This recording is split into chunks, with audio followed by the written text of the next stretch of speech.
Alors, le gouvernement s'est réuni hier dimanche autour du Premier ministre Édouard Philippe pour évoquer la réforme des retraites. Un dimanche, la pluie, Édouard Philippe, retraite, tout ce qu'il faut pour se mettre dans une ambiance festive. Oh là là.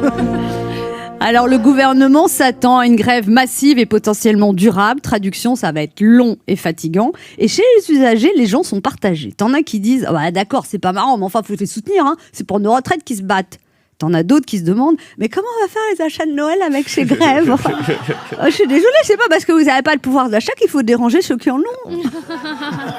C'est vrai qu'une fois de plus, ce sont les pauvres qui seront pénalisés, tous ceux qui ne peuvent pas appeler pour dire « Non, écoute, je peux pas venir bosser, là, ils font chier avec leur grève. Je vais bosser à la maison, j'enverrai des mails. Je suis joignable sur mon portable, ok ?» Alors, il y en a qui râlent déjà contre le gouvernement. En marche.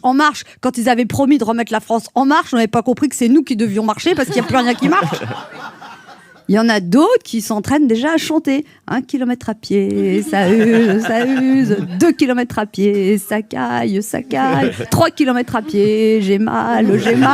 3 kilomètres à pied, j'ai vraiment mal aux pieds.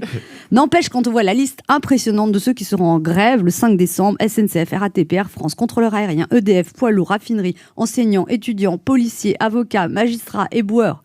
Les catholiques avaient inventé le vendredi saint, là ça va être le jeudi sans. Sans rien du tout. Alors, il paraît que le gouvernement réfléchit à la date d'entrée de la mise en œuvre de la réforme. Ils hésitent entre pas tout de suite et dans longtemps.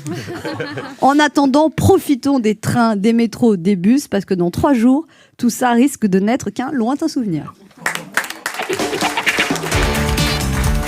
Anne Romanoff sur Europe 1.